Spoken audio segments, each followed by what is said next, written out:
Okay વિદ્યાર્થી મિત્રો, 11મો પ્રશ્ન વાત કરે છે શા માટે વાયુઓ છે હંમેશા તાપમાન વધારવામાં આવે તો વિદ્યાર્થી મિત્રો પ્રવાહીમાં ઓછો દ્રાવ્ય થાય છે. શું કામ એવું થાય છે?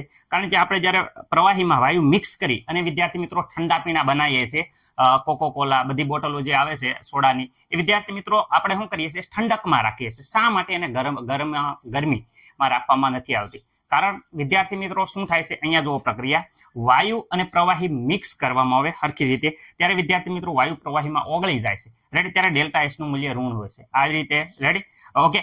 તો વાયુ જ્યારે ઓગળે ત્યારે વિદ્યાર્થી મિત્રો ઉષ્મા શેપક પ્રક્રિયા થાય છે. શું થાય છે? ઉષ્મા શેપક. જો આપણે તાપમાન વધારીએ તો વિદ્યાર્થી મિત્રો તાપમાન વધે તો આ પ્રક્રિયા છે એ પ્રતિગામી દિશામાં થાય છે. એટલે કે ભાઈ પાછો આ બાજુ થાય તો પ્રવાહી અને વાયુ છે એ અલગ થઈ જાય. ત્યારે જો તાપમાન વધારવામાં આવે તો, એટલે વિદ્યાર્થી વાત કરે છે જો તાપમાન વધારવામાં આવે તો સમતુલને પ્રતિગામી દિશામાં આગળ વધે છે. એટલે વિદ્યાર્થી મિત્રો પરિણામે વાયુ છે એ શું થઈ જાય? વાયુ પ્રવાહી અલગ પડી જાય. એટલે વાયુની પ્રવાહીમાં દ્રાવ્યતા વિદ્યાર્થી મિત્રો ઘટવા મળે છે. એટલે વિદ્યાર્થી મિત્રો ઠંડા પીણા હોય અને ફ્રીજમાં રાખવામાં આવે છે.